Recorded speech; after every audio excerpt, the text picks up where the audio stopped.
So ito yung Samsung Galaxy A27 5G na 6128GB at color blue. At kagaya na makikita ninyo, walang ibang accessory na kasama sa box kundi yung SIM ejector pin, ilang papers at yung USB-C to USB-C cable. At isa to sa nakaka-disappoint na phone ng Samsung dahil maliban sa hindi ganun kaganda yung presyo ng phone na to, mababa po yung SOT na nakuha natin dito. Kagaya na makikita ninyo, 12 hours and 21 minutes lang yung nakuha natin dito dahil nga 5,000 mAh lang yung battery capacity nito, 25 watts yung charging speed.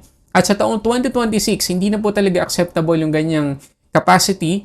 On paper, ang minimum na talaga ngayon dapat ay 6,000 to 6,500 mAh. At okay lang sana kung ganito yung capacity, pero sana man lang 15 hours of screen on time yung nakuha natin. Pero 12 hours and 21 minutes para sa taong 2026, hindi po talaga yan acceptable. Lalo na kung i-consider natin yung presyo nito na almost 20,000 pesos. Tapos, yes, maganda po yung display ng phone na to.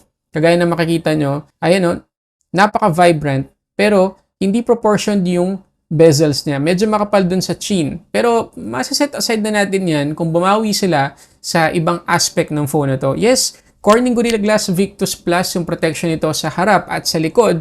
Pero pwede na sa nila lang tanggalin yon para ilagay sa ibang aspect. Kagaya na lang ng storage type nito na UFS 3.1. Mabilis pa rin yan sa taong 2026. Pero considering na 6 years yung security patches na matatanggap nito plus 6 major Android upgrades, paglipas lang ng 2 taon, hindi na po ganun kabilis na maituturing yung UFS 3.1. Ngayon lang yan. 2026. Pero hindi ganun ka future-proof yung specs ng phone na to on paper. At kahit in reality or your real-life usage, hindi po ako nag-enjoy dito dahil nga ang bilis bumagsak ng battery level niya. Pero para sa inyo, bibili niyo ba tong phone na to?